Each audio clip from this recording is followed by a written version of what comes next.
Hola, buenas tardes de nuevo. Seguimos con el programa que hemos preparado para la Feria del Libro de Frankfurt y de 16 a 16:45, no como antes que me he hecho un lío con la hora y pensaba que terminaba más tarde y hemos tenido que terminar de una manera un poco abrupta. Hablamos de naturaleza, hablamos de cómo la naturaleza nos habla y para ello contamos con tres invitados. Jesús Carrasco está aquí a mi izquierda, es el autor de este libro con el que deslumbró a lectores y a críticos en el año 2013. Está traducido a 20 idiomas y me ha hecho gracia esta mañana porque le hemos tenido que quitar la faja. Nunca sabe uno qué hacer con las fajas de los libros, máxime cuando van adquiriendo ya un tamaño. Esta es la faja de la 28ª edición del libro y decía que su voluntad, su vocación era que la faja siguiera creciendo hasta que terminara ocultando la cubierta del libro, cosa que de seguir así va a ocurrir dentro de muy poco. Buenas tardes, Jesús. Buenas tardes. Hablaremos también con María Sánchez, está aquí a mi derecha, también con una faja importante, no se crean, en este libro. Se titula Tierra de Mujeres, una mirada íntima y familiar al mundo rural. María ahora nos lo va a explicar, seguro que mucho mejor que yo, pero es veterinaria de campo. Yo la conocí porque tenía una cuenta que atendía con mucha regularidad en Instagram, que era María Mercromina, donde hablaba de poesía. Ahora nos lo va a contar bien, que creo que lo estoy explicando mal. Y digo que la conocí ahí, después es poeta también, tiene un libro publicado en La Bella Varsovia, una editorial de poesía española, se titula Cuaderno de Campo, y otro libro que se titula Almáciga, que es una especie de armario de palabras donde conserva y rescata todos esos términos que tienen que ver con el mundo rural, con el mundo del campo y que conserva, por así decirlo, en este libro, esas palabras perdidas. Ha tenido numerosos premios, y ya digo que este es Tierra de Mujeres, el libro que ha publicado en Seix Barral. Y nos acompaña Ana Balbona también. Buenas tardes, Ana. Es periodista, es escritora también y autora de este libro que se ha traducido recientemente en alemán. No me atrevo a leerlo en alemán porque seguro que lo hago mal y será motivo de risas entre los asistentes que verán que me manejo con un alemán muy malo. Se titulaba en español Joyce y las gallinas, ha sido traducido al castellano, se publicó originariamente en catalán, ha sido también traducido al alemán y acaba de publicar esta otra novela que tienen ustedes ahí, se titula No estoy aquí, que se ha traducido también al castellano. Vamos a empezar con una pregunta facilita. ¿Está de moda la literatura de lo rural? Vivimos después de esta pandemia que nos encerró en nuestras casas, en esos lugares, esos espacios reducidos. ¿Tiene que ver, o sea, digo, hemos descubierto de nuevo al campo? ¿Se trata de una moda? Empezamos por donde queráis. ¿Está de moda la literatura del campo, la de lo rural? María, por ejemplo. Yo creo que es algo que vuelve continuamente, es un ciclo, ¿no? Por ciclos que va y viene esa literatura, pero ya empezó o sea, esa moda que tú, como la llamas, ya antes del confinamiento hubo ese estallido de esa burbuja, ¿no? Pero yo pienso que del campo se ha escrito desde muchísimos lugares desde siempre, ¿no? Lo que sí debemos a lo mejor cuestionarnos es que parece que el foco de la narrativa hegemónica, de la que siempre maneja y siempre publica y decide, la que decide dar voz y plataforma, se ha fijado ahora en esa narrativa. Pero está aquí Ana Balbona, por ejemplo, desde el catalán, pienso escritores en euskera como Achaga, poetas gallegas como Olga Novo, como Luz Pichel, tenemos escritoras y escritores escribiendo del... No me gusta hablar del rural porque creo que no hay un rural, pero sí hablando de los diversos medios rurales del territorio desde hace muchísimos años. ¿Qué he explicado mal antes de María Mercromina, que me miraba como diciendo, lo está explicando fatal? Voy a tener que explicarlo yo bien. Porque yo nunca he tenido una cuenta, nunca me he creado una cuenta para difundir. Yo sí he querido compartir mi trabajo cuando era veterinaria de campo. Ahora tengo un trabajo más científico, trabajo con razas autóctonas en peligro de extinción de la península y en especial con razas canarias. pero yo no tenía ese afán de cuenta de internet, ¿no? Tengo mi cuenta de Instagram como la puede tener cualquiera, ¿no? Y bueno, pues sí, conservé ese nombre, que es como me llaman cariñosamente mis amigos de Córdoba, porque pues tengo un apellido muy común, que es Sánchez y Rodríguez, ¿no? Entonces, pues si pones María Sánchez en cualquier cuenta que te quieras abrir, pues te salen muchísimas. La mercromina, por cierto, los que tenemos una cierta edad lo recordaremos sin duda, pero quienes no tenemos edad tal vez no, era un ungüento rojo que se daba en las heridas. Cada vez que te caías de la bicicleta o que tenías un percance, antes de ponerte las tiritas, que también era otro elemento básico de nuestra infancia, te daban un brochazo de mercromina diciendo échate un poquito de mercromina y aquello te salvaba ya para siempre. Me encantó ese nombre de suyo, de su cuenta. La literatura de campo, Ana, ¿está de moda? ¿De repente ha habido una eclosión, un descubrimiento, un hallazgo? Claro, ahora yo pensaba, ya estaba esta literatura y de hecho una de las grandes autoras en mi lengua, en catalán, Víctor Català, seudónimo de Caterina Albert, tiene una novela fundacional que es Solitud, Soledad, que es un megadrama rural, digamos, que no acaba bien, pero leedla, porque es muy interesante. Y yo creo que, sumándome un poco a lo que decía María, ya estaba, forma parte de nuestra tradición, lo que pasa que a menudo lo rural, con todas las miradas diferentes hacia lo rural, que ya entraremos, supongo, ¿no? y porque lo rural no es solo una cosa y todo eso, pero creo que durante años ha habido, en cierto modo, una cierta mirada que menospreciaba a ciertas novelas de lo rural.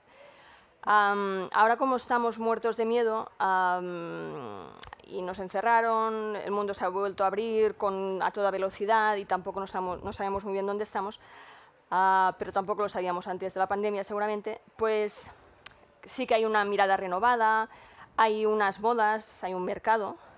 Pero si hablamos estrictamente de lo literario, creo que es una tradición que ya estaba y quizá la sorpresa viene de darnos cuenta que muchas de esas autoras, porque también hay un corriente de fondo muy importante de autoras que han tratado lo rural y por eso era como íntimo, doméstico, de segunda división y ya está, pues nos hemos dado cuenta que existían, que hacían cosas interesantes y que había una fuerza de lengua y de historias muy importante, ¿no? Por lo tanto, creo que más bien es que finalmente la mirada se va para allí, pero que es una mirada que tiene que sortear también, una vez más, los tópicos, los clichés, ¿no? Y todas las etiquetas que se cuelgan a lo rural. Después hablamos de esos tópicos, hablamos de lo rural y sus distintas maneras de llamarlo y a veces también maneras muy equívocas de referirse a ese mundo que no sabe uno dónde acaba el campo, los pueblos, la ruralidad,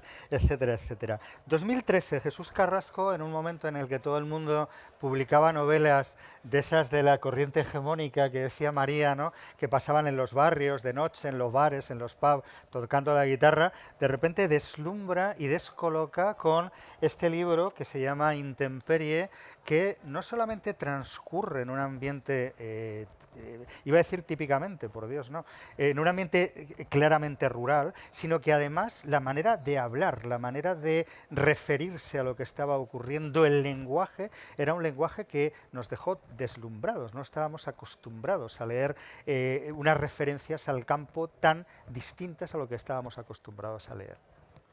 Bueno, buenas tardes. Perdón, mal momento para hacer esto, justo cuando La pregunta que le quiero hacer, que antes nos hemos estado viendo, y dice, esa me la sé, es ¿cómo nace Intemperie? Y dice, me encanta porque esa me la sé seguro. ¿Cómo nace Intemperie? ¿Cómo surge este libro? Bueno, tiene que ver con lo que apuntabas en tu pregunta. Surge de un espacio íntimo. Yo soy de pueblo, he nacido en pueblo y me he criado en pueblo y, digamos, mi desarrollo como ser humano se corresponde con ese medio, con el medio rural. Entonces, cuando yo empecé a escribir, 20 años antes de que se publicara Intemperie, yo di muchas vueltas, hice muchos ensayos, nunca publiqué, pero escribí al modo de los realistas socios americanos, escribía relatos de parejas alcohólicas en Baltimore, ¿no? Y otras muchas cosas raras. Hasta que después de mucho trabajar, de mucho ensayar y de mucho experimentar, me di cuenta de que donde estaba la literatura que yo podía producir, la que yo verdaderamente podía salir de mis manos con cierta autenticidad, era la que yo tenía en los bolsillos. Y la que yo tenía en los bolsillos era el paisaje en el que me he criado, los juegos que he tenido de niño y ese medio en el que yo me he formado como ser humano, es decir, donde verdaderamente tengo una conexión fuerte.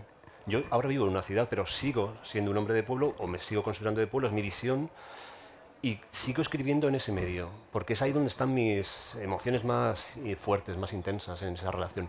Y esa precisión en el lenguaje pues tiene que ver a veces con esa condescendencia que decía Ana, ¿no? De la literatura urbana o de lo urbano hacia el medio rural como un medio tosco, infradesarrollado, y el medio rural está lleno de riqueza, como ya, bueno, como estas dos autoras han demostrado y como tantos otros han escrito, ¿no? Está lleno de riqueza y esa riqueza tiene nombre y tiene una nomenclatura propia y tiene un acervo riquísimo. Bueno, yo lo que hago simplemente es poner delante del lector algo que ya existe también. No he hecho nada nuevo, ¿no? Algo que hacía Delibes, por ejemplo, muy bien, o que hacen autores que no son españoles. Cormac McCarthy, por ejemplo, se demora 2 páginas en describir la silla o el caballo en el que están montando esa silla o aparejando a determinado burro, ¿no? Entonces, bueno, yo no intenté nada, pero lo cierto es que salió una novela que correspondía con esas coordenadas mías emocionales y que en la que yo quise aportarle una riqueza que me parece que se corresponde con mi visión de ese espacio, ¿no? Creo recordar, corrígeme, que en la primera faja, todavía La que era estrecha, hablaba de intemperie, descubrirían un autor que se mueve entre Delibes y McCarthy, precisamente, ¿no? Sí. Hablaba de los dos y citaba en la faja esos 2 autores, que son 2 de sus autores también favoritos. Sí, eso tiene que ver, lo de Delibes tiene que ver con que ese manuscrito lo lee Pere Ginferré en Seix Barral y hace una nota al margen en el manuscrito. Dice, no habían leído un léxico así, no calificándolo, simplemente así, en este sentido, desde que leía a Delibes. Y esa nota al margen de Ginferré pasó a la fórmula que estaba utilizando la editorial para dar a conocer el texto y de ahí saltó a la faja. Y de ahí ya se emparejó con McCarthy, que es un autor que para mí es importante. Es importante. El otro día cruzamos correos, los 4, les pregunté de qué les apetecía que habláramos, qué temas les apetecía tratar. Mencionaron uno del que vamos a hablar un poco después, pero creo que es importante delimitar el tema del que estamos hablando. No es lo mismo, decían, y conviene que lo aclaremos, hablar de cosas que parecen sinónimos, pero que no necesariamente lo son. Naturaleza, campo, mundo rural, pueblo, no es lo mismo, ¿no? ¿Es lo mismo? María. Bueno, para mí, parto de que todo forma parte del mismo entramado y que no somos sin naturaleza y que la naturaleza también somos nosotros. También es verdad que hay esas zonas en medios rurales, aquí tenemos a Ana con su mirada y su narrativa hacia esa zona en los polígonos, periurbanos, lo que cuenta Jesús, pero yo quizá desde mi parte sí busco siempre resignificar y redignificar esos saberes no académicos de los campesinos, de las mujeres, de los hombres de pueblo y de campo que han hecho posible la mayoría de los espacios naturales protegidos que tenemos en el territorio. Y esos espacios no son naturaleza sin la mano del hombre o sin las veredas hechas por esas alpargatas de mujeres que pisaron y sin esas relaciones entre los animales, las semillas, las plantas y las manos que cuidan, ¿no? Yo creo que eso es muy importante, ¿no? Y luego, por supuesto, pues hay que romper esas ideas de que todos los pueblos son iguales, de que en los pueblos no hay conflictos, ¿no? Esto es algo que hablábamos antes Ana y yo, ¿no? Cosas que no nos planteamos cuando estamos hablando en un ámbito urbano, pero que el pueblo tiene que enconcertarse perfectamente a lo que nosotros pensamos, a esa imagen preconcebida, a esas cosas, ¿no?, que tenemos muy machacadas, ¿no? Ahora lo vemos mucho, ¿no?, con el turismo rural, de gente que denuncia al vecino porque el gallo les despierta, ¿no? Hemos visto esos carteles estos veranos de, oye, en este pueblo las campanas son patrimonio rural, el olor al cucho, al estiércol es también patrimonio, ¿no? A mí siempre me gusta hablar de esos 2 límites, ¿no? O somos la cabaña de Walden, ese hoy me voy, o eso, ¿no?, de que decía de el pobre Miguel que se ha ido al monte y nadie sabe nada de él. Ajá. O somos los santos inocentes, ¿no?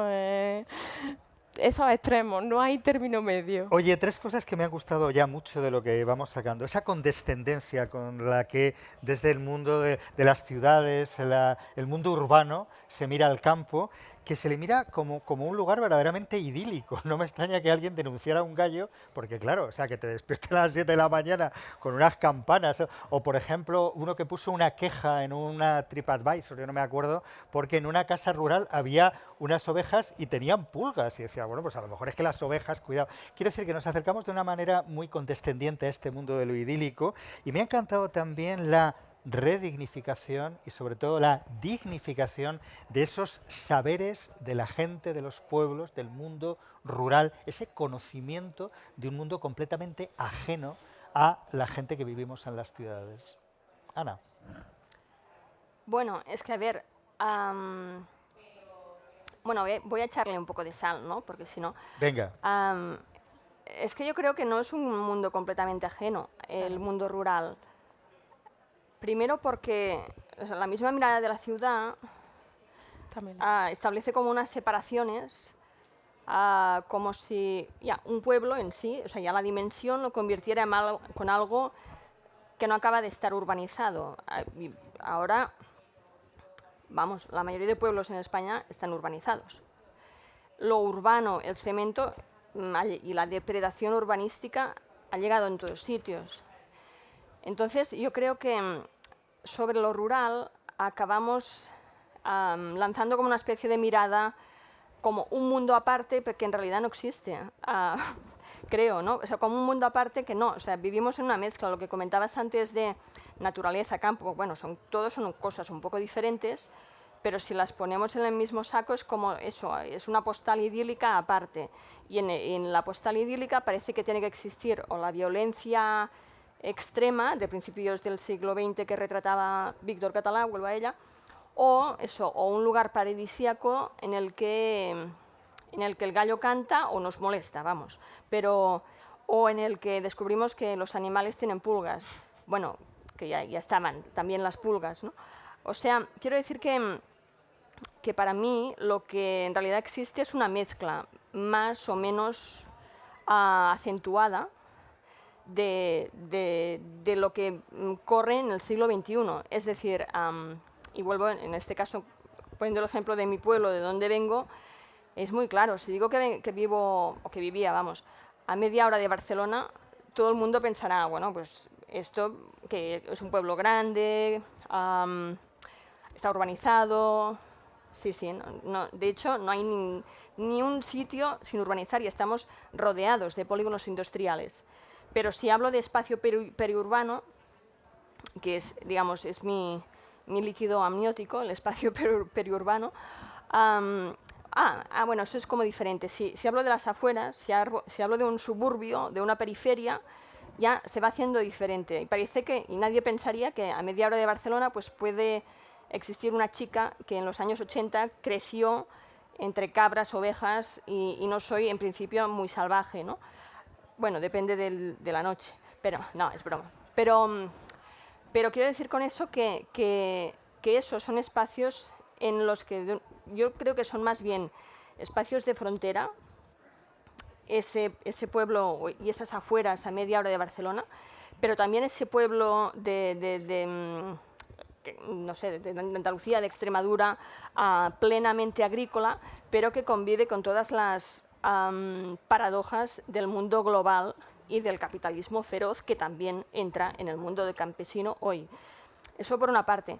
Y después, la cosa como idílica no tiene tampoco como mucho sentido, ¿no? Y pensarlo como un lugar cerrado, creo que tampoco es así, porque a menudo nos damos cuenta, y eso también hay una tradición en literatura catalana muy interesante, Marcel Bars, Francesc Sarés, que vienen de sitios más concretos de frontera entre Cataluña y Aragón, pero que es aplicable a un pueblo a media hora de Barcelona como el mío, Montmeló, que es esta idea que muchos fenómenos pensamos que llegan antes en la ciudad y en realidad se detectan mucho antes en la medida más a medida humana de un pueblo, ¿no? Y entonces la globalización, los polígonos industriales, la actividad económica que sí que funciona o la que se para absolutamente, los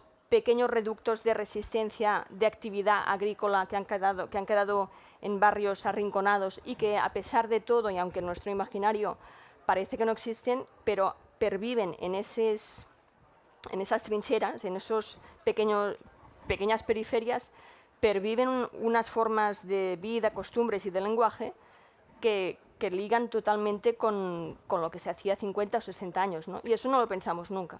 Me ha gustado, luego insistimos en eso, me ha gustado esa vinculación de lo rural con la tradición, esos conocimientos de nuestros abuelos. Luego hablamos de esto, pero quería que Jesús nos hablara, creo que era él quien sugería esta diferencia. Metemos todo lo que es ajeno a la ciudad en el mismo saco, ¿no? La naturaleza, el campo, el mundo rural, los pueblos. En su caso, ¿cuál es el lugar desde donde escribe?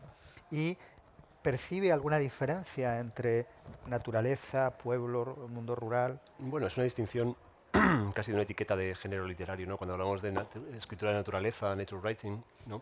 Estamos pensando, o yo particularmente pienso en naturaleza de espacios salvajes, de un mundo natural no tocado, no intervenido. Y cuando hablamos de campo, lo que básicamente quiero decir es que es un espacio natural, evidentemente, intervenido por el ser humano y aprovechado por el ser humano. Entonces, independientemente de cómo sea esa intervención, si es una intrusión o si no, si es una agricultura, digamos, industrial que lo transforma de una manera irremediable o no, o es una cosa mucho más pequeña, independientemente de eso, es un espacio de intersección, un espacio fronterizo en el que se unen la naturaleza y el ser humano, la sociedad humana, las sociedades humanas y sus caracteres con el espacio natural. Y a mí ese espacio de fricción es el que me interesa. Me interesa lo que pasa con el ser humano en ese medio, en el medio rural. Tiene que ver evidentemente con ese origen del que hablaba antes y tiene que ver también con ese proceso mío de búsqueda de algo que es propio o importante para mí, que siempre acaba terminando en ese mismo espacio, ¿no? Donde quizás pueda aislar a determinados tipos humanos de una forma mucho más sencilla desde mi propia visión que en un medio urbano donde todo me agobia, me apabulla y donde no entiendo muy bien tantas referencias. Entonces, bueno, me dirijo a ese espacio con esa visión. Uno de los temas que sugerían, de los que habláramos en el correo que manejamos, fue desde dónde escribe cada uno de vosotros, de ustedes, desde dónde escribe Jesús Carrasco, de este mundo. Pues físicamente desde una ciudad, emocionalmente desde un medio siempre rural o natural, y creo que no tengo una intención clara, es decir, yo no me considero impulsor de nada, ni casi miembro de ningún lugar, ni me asocio a ninguna etiqueta. Yo hago mi trabajo de la manera más honesta posible, surge lo que surge, que no es otra cosa, y me parece que, de alguna forma, aunque no sea mi intención, contribuye o quiere contribuir, o me gustaría que contribuya a una voz que también lo hablamos en los correos, que es heterodoxa. Es decir, cuando hablamos antes de esa mirada sobre el medio rural como una Arcadia o como un infierno lorquiano, lo hacemos siempre desde una óptica que es urbana o dominante o hegemónica o centralista o central, no lo sé, porque realmente nunca es así. Entonces está bien que haya, no, es absolutamente necesario, y creo que esto está sucediendo de una forma muy clara, aquí lo podemos ver, que haya voces desde ese territorio, ya sea física o emocionalmente desde ahí, para contar lo que sucede ahí o lo que se siente ahí o lo que puede pasar ahí, o la riqueza de ese espacio y de esa relación entre el hombre, el ser humano y la naturaleza y los animales también.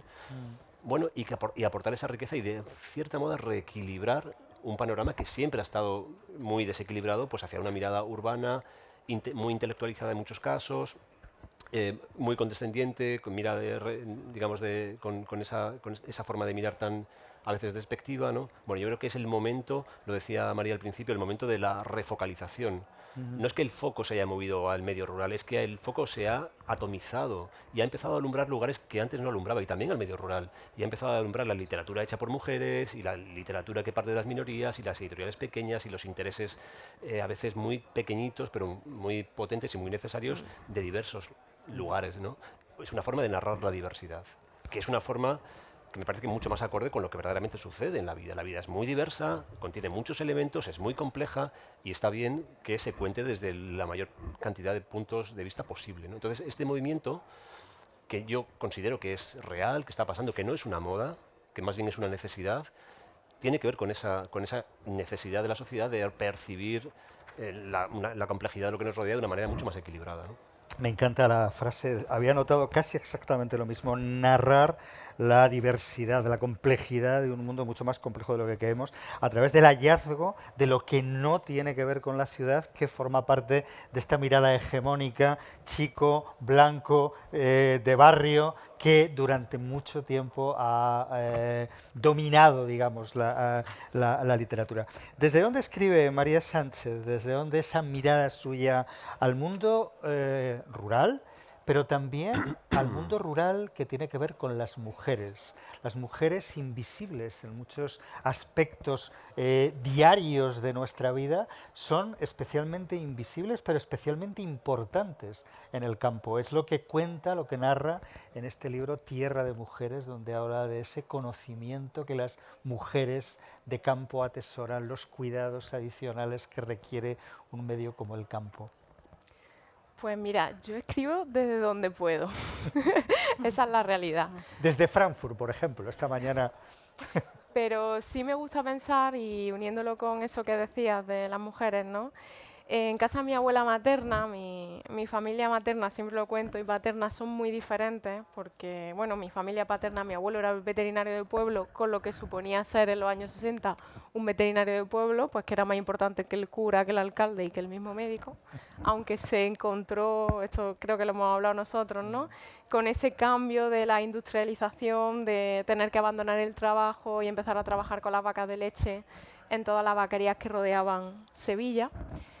Y mi familia materna, pues una familia de, en mi pueblo se dice, de vivir arranchado en el campo, cogiendo aceitunas, más humilde. De hecho, se lo contaba Ana, mi abuelo materno le iba a robar las bellotas a la finca de mi abuelo paterno para alimentar el cerdo que mataban al año en casa, ¿no? Y cuando me preguntabas de dónde escribo, yo siempre tengo muy presente el cuartillo que tiene mi abuela en su casita del pueblo, que es un cuartillo sin ventanas, sin luz, a la intemperie, pero es donde está el peso, donde ella vendía, intercambiaba las verduras del huerto, porque mi abuelo se tenía que ir a Suiza a trabajar la construcción y ella se quedaba sola con 2 niños. Es donde aliña las aceitunas, es donde guardaba cada año las semillas de un año para otro, donde tenía los huevos, las patatas. Ese cuartillo, ¿no?, que es feo, ¿no?, que está el hule roto, que está lleno de bolsas, ¿no?, del laurel secándose de los pimientos. Me gusta pensar, pero siempre que voy me meto ahí, ¿no? Me gusta estar allí. Me gusta pensar que pienso, ¿no?, si lo miro desde ese punto, desde ahí, ¿no?, es sacar a la luz ese cuarto que siempre ha estado a la umbría, ¿no?, que nunca ha sido como una parte favorita de la casa, ¿no?, pero que era el cuartillo que daba vida y daba alimento y cobijo a toda la casa y a las personas que vivían en la casa. Me encanta María porque recupera de repente estas palabras que sabemos que existen, que conocemos, pero que no hemos utilizado nunca. Yo creo que no he dicho umbría en mi vida, verdaderamente. Es esa zona de sombra, efectivamente, que hay en las casas. Y el cuartillo, la palabra cuartillo, este lugar pequeño, muy protegido, casi germinal del que hablaba, me recordaba de pequeño el cuartillo de leche, cuando te mandaban a comprar a la vaquería el cuartillo de leche que llevabas en una lechera de aluminio y que sería un cuarto, imagino, que te medían y te volcaban. Es bonito cómo recuperamos las palabras y cómo las palabras nos abren una parte del mundo. Designar digo correctamente una parte del mundo es de alguna manera comprenderlo, adquirirlo, mirarlo de otra forma. Ana, ¿desde dónde escribe? Y se quería hablar de esta relación del mundo rural, del campo. Yo como soy de barrio, lo explico todo igual, seguramente erróneamente, con los orígenes. Me gusta mucho una cosa que decía Ana, que he leído en un periódico, y que hablaba de cómo esa relación con el campo te comunica con los ancestros, con el pasado, con los orígenes y con un conocimiento más cercano y más apasionado seguramente del mundo. Sí, a ver... No la he visto muy convencida, me miraba como No, diciendo... es que me vienen muchas ideas a la cabeza con lo que has dicho y con lo que ha comentado ahora María. Sí, o sea, yo creo que, por ejemplo, y aunque procedemos de lugares, y escribimos quizá desde lugares diferentes, aunque a menudo son cuartillos circunstanciales, pero hay una proximidad con María, creo, con la idea de de relacionarse con una tradición que hemos querido atrapar antes de que se vaya, ¿no? O sea, tengo la sensación de que ha sido de mayor, que me he dado más cuenta, pero a tiempo, creo, de las palabras que gastaba mi abuela Amalia, a mi madre, hija de mi abuela. Volvemos con la tradición y la memoria de las mujeres dentro de las casas y son las que han transmitido muchas historias. Y yo pienso que acabar entendiendo que los cuentos que no tuve, o sea, que los cuentos que no me contaron de pequeña porque tenían otro trabajo, que era mucho, porque no había libros en mi casa, pero mi abuela me explicaba un montón de historias, tipo, por ejemplo, cuando tu abuela te dice que sí, yo tuve una abuela que el novio se lo comió el lobo, que tú estás con la Caperucita el lobo, pero si te imaginas que el novio ha sido comido por un lobo, y eso no se lo inventaba, era verdad, hostia, pues la mirada sobre la historia cambia un poco, ¿no? Sí, sí, o sea que mi abuela era una autora feminista sin saberlo. No, pero quiero decir con eso que sí que hay una tradición de, bueno, una línea de lenguaje, de historias, que yo tengo la sensación que me han llegado prácticamente por azar, en un mundo que ya estaba lleno de cemento, de polígonos industriales, de gente que tuvo que abandonar el campo porque no podía ganarse la vida, o la vida agrícola, digamos. Pero es un mundo riquísimo que está lleno de estas historias y que además en una niña pequeña provoca un efecto como muy curioso de que te están ensanchando el mundo, ¿no? Al final todo esto de la lengua, las palabras. Un ejemplo muy concreto, y tengo que decir la palabra en catalán, claro, pero una vez he trabajado en un periódico, bueno, unas cuantas veces, pero un día pasó que una compañera me envió un mensaje interno y me dijo, vamos a hacer una cerveza, vamos a tomar una cerveza, y le dije, no, es que me duele el ganyot. El ganyot es el gaznate, diríamos, y es como siempre lo ha dicho mi abuela, Amalia, ¿no? Que si tenía dolor de cabeza decía que le dolía el ganyot. Y para mí, decirle a las partes del cuerpo con las partes de los animales es algo natural y como que funciona más, ¿no? Porque te pones a un nivel mucho más tranquilo, creo, no sé. Entonces se lo dije a esta compañera, no vendré porque me duele el ganyot, y ella tuvo que levantarse y me preguntó, ¿qué te pasa? Y digo, no, que tengo dolor de cabeza. Quiero decir con eso, es anecdótico, pero sí que hay una lengua que al estar ligada a unas actividades que ya no se hacen, o se hacen menos, o han sido arrinconadas, pero al estar ligada a la tierra, te permite como una amplitud de las maneras de decir, de dar palabras al mundo e intentar pensarlo. Y eso sí, quizás se asocia poco al mundo rural, y a veces pensamos solo pues, que son bonitas, que nos sorprenden, que suenan muy bien, pero no hay que perder de vista que yo creo que es una manera de pensar más ampliamente el mundo y con más precisión, una precisión que nunca llegaremos, ¿no?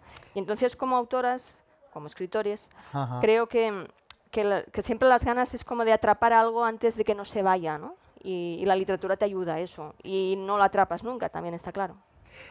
Antes, tres cosas, a ver si soy capaz de organizarme. Nos quedan 7 minutos. Antes me liaba y es que pensaba que era estar en punto y no, es hasta menos cuarto, así que esta vez lo voy a hacer bien, para que me vuelvan a traer más veces. Tres cosas. Bueno, las palabras. Me ha encantado cuando he escuchado a Ana decir que las palabras que gastaba su abuela, porque es también un verbo que hace años que no escucho. En los pueblos se gastaban unos zapatos, se gastaban unos pantalones, y efectivamente los pantalones y los pantalones se gastan, ¿no? Decía, ¿qué número gastas de pie? Y me encantaba porque tenía algo también de, claro, de pérdida, ¿no? Estamos usando y por tanto gastando, y me ha encantado que se refiriera a las palabras. Hablaba de esa tradición de querer recuperar no solamente las palabras, sino un lenguaje, una manera de vivir, una manera de entender el mundo que, pregunto, ¿es un mundo perdido este del que estamos hablando? ¿Tiene alguna posibilidad de pervivencia, este mundo rural de la naturaleza, en un mundo nuestro como este, cada vez más tecnificado, donde nos dicen que el metaverso va a salvarnos de esta realidad apabullante? O sea, yo me veo metido, a mis hijos, metido en casa con unos cascos todo el tiempo. ¿Hay alguna posibilidad? ¿Es un mundo definitivamente perdido? Yo diría que hay alguna necesidad. Es un mundo transformado, no es un mundo muerto ni moribundo, y es un mundo al que vamos a tener que volver pronto.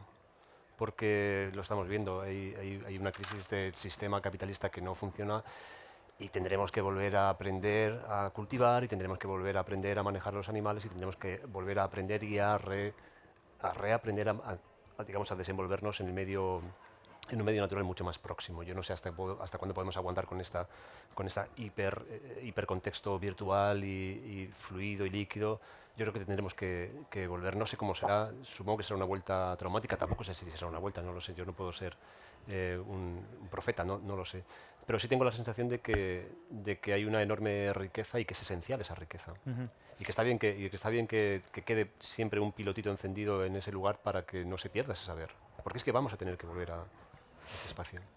Han pasado dos cosas en estos últimos años que a mí me resultan claves y muy significativas respecto a esto de que estamos hablando. Uno fue la pandemia, descubrir lo frágiles que éramos y lo lejos que estábamos del mundo real, metidos en nuestras casas, en nuestros medios de transporte, delante de nuestras televisiones, y añoramos por primera vez de una manera muy física el campo, la libertad, no tener que llevar mascarilla para protegerte de los entornos.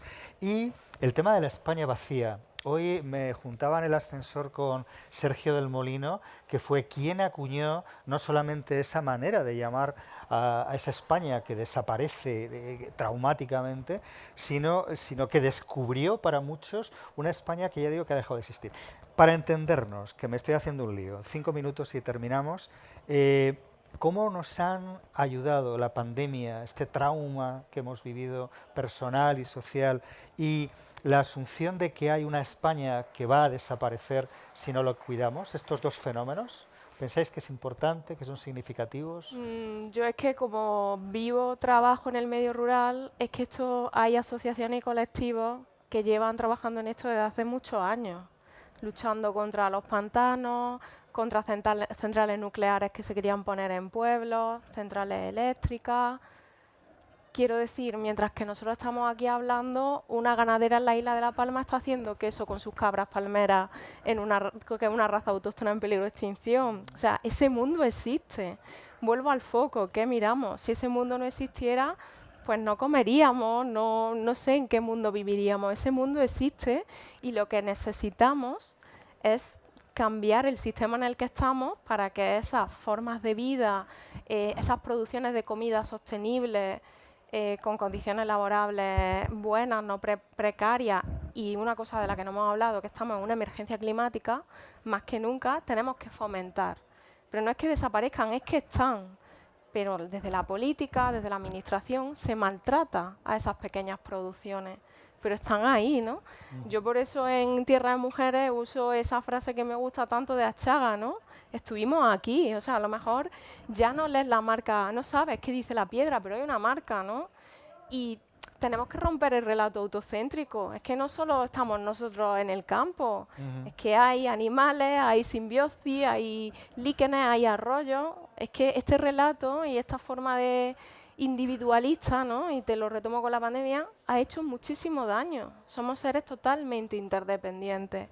Y por eso necesitamos volver a esos relatos antiguos para pensar relatos nuevos y saber de dónde venimos. Y aquí me uno a lo que decía Ana.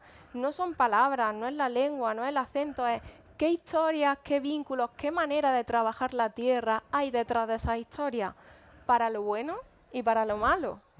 Hay siempre una expresión que me mandaron al Máciga del catalán que me parece brutal, que es pasar la nit pels armaris, pasar la noche en los armarios. Y era, después de la guerra, mujeres trabajando en la fábrica que por la noche se iban a robar patatas al campo para poder comer. O sea, no nos olvidemos de dónde venimos, ¿no? Ahora que tanto nos preguntamos hacia dónde queremos ir, oye, pues venimos de esto, ¿no? Me encanta, me ha convencido, María, me encanta esa reivindicación de ese mundo que contemporáneo al nuestro, mientras estamos aquí nosotros hablando, pues hay jóvenes agricultoras, jóvenes agricultores, con esos enormes tractores, por cierto, donde van escuchando Radio 2, hay mucho prejuicio también respecto del mundo rural y los tractores, Bueno. los John Deere, es que estuve el otro día y dije, Dios mío, es como una nave espacial tu tractor, y decía, hombre, vengo aire acondicionado escuchando Radio 2, que me gusta mucho a mí, Schubert y Mozart para esto de las labores agrícolas. Ana Balbona, ¿cómo terminamos? Bueno, pensaba completar una cosa que comentaba ella, ¿no? Y lo decíamos hoy comiendo. Con esto del confinamiento, la pandemia, la emergencia climática, pues bueno, yo me he dado cuenta que yo, que soy la primera persona de mi familia que va a la universidad y que, bueno, pues con la generación que nos ha tocado, pues evidentemente hemos ido a la universidad y hemos entrado rápidamente al carril de la fantástica precariedad, que eso está garantizado. Entonces me he dado cuenta que mi padre, payés, trabajador de fábrica, ¿no? Siempre un pie aquí, otro allá, que nunca ha dejado de hacer de payés, que nunca ha hecho vacaciones, seguramente ahora mismo también, al lado de ese productor de quesos que está haciendo un queso de kilómetro cero, autóctono, tal, pues yo creo que mi padre de 75 años es quizá uno de los personajes, o las personas más a punto, era de los que estaban mejor preparados para pasar el confinamiento, en el sentido de que tenía una realidad que no dejaba de tocarla cada día, y después seguramente es uno de los mejor preparados para afrontar la emergencia climática, de materias primeras y de todo. O sea, mi padre me da tomates que están carísimos, mi padre me da huevos de las gallinas. Quiero decir que ese tipo de personajes, de perfiles, que en muchos entornos que han quedado rodeados de polígonos industriales, en los años 80, 90, fueron como señalados, este es el tío tonto que no se ha enterado que tiene que dejar de tener cabras y ovejas. Pues resulta que quizá no era tan tonto, y que evidentemente no lo es, y que bueno, nos están enseñando cosas que ya no viviremos como ellos, que eso también hay que tenerlo claro, ¿no? O sea, el mundo en que vivimos ha dado y eso es muy Bruno Latour, visto en una entrevista suya en Arte interesantísima. El mundo ya no es el que vivíamos, ya no es el de mis padres, nuestros padres, no es el mundo en el que crecimos. O sea, es otro mundo en el que la actividad agrícola tendrá que cambiar, pero para que cambie, del mismo modo que invitamos a todo el mundo que compre nuestros libros y bla, bla, bla, bla, bla, bla, para que cambie, también hay que comprar esos tomates, y eso tampoco es fácil, porque al lado está la precariedad, al lado están todos los anuncios de cómo nos alimentamos y la industria alimentaria y todo el rollo, pero quiero decir con eso que la relación que tenemos con ese medio rural, que ahora sí que en el mundo real se empieza a valorar como una necesidad, cambiará. No pasa nada, porque seguramente tenemos que reaprender muchas cosas que hemos decidido olvidar, pero sí que creo que como un poco de tributo a esa generación que tuvo que vivir como eso, siendo señalados como, bueno, estos están en los márgenes, son unos románticos, unos países, no sé qué, pues no, tenían algo de razón. Sí, sí. Pues nos quedamos con esa reivindicación. Jesús Carrasco, por cierto, no he comentado que es una de las cubiertas de libro más impactantes que hemos visto nunca, ¿no? Esta oveja con el fondo blanco, la verdad que fue algo que nos dejó, ya digo, en su momento completamente deslumbrado. ¿Tiene remedio esta mirada nuestra, esta condescendencia del mundo urbano respecto del mundo rural? ¿Sigue existiendo el mundo rural? ¿Vuelve de vez en cuando? ¿Leen sus libros? Por supuesto que tiene remedio, claro que sí. Todos somos sujetos plásticos, ¿no? Todos evolucionamos, cambiamos, aprendemos, nos quitamos aprendizajes que son nocivos, y simplemente hace falta eso, una apertura hacia el mundo, querer conocer, querer dar la mano y querer acercarse a lo que nos rodea. Yo creo que claro que hay solución. Me encanta este final y pensar que a partir de hoy, cuando estemos en cualquier sitio, que nos venga a la cabeza esa imagen de decir, en este momento hay una chica conduciendo un tractor que parece una nave espacial y escuchando Radio 2 en Guadalajara, y que está cultivando, recogiendo, arando, produciendo la tierra, como se digan todas estas cosas. Voy a repasar Almáciga para la próxima vez, para dar con las palabras precisas. Muchísimas gracias, Ana, muchísimas gracias, María. Tienen aquí sus libros y por favor compren tomates también, pero compren libros y compren los libros de las escritoras que nos acompañan, si quieren volver a mirar a ese mundo que está más allá, un poquito más allá de nuestras fronteras de la ciudad, y con cariño, con amor y con esa manera de intentar volver a los orígenes, a lo importante, a lo crucial. Muchísimas gracias. Un abrazo enorme a todos. Gracias.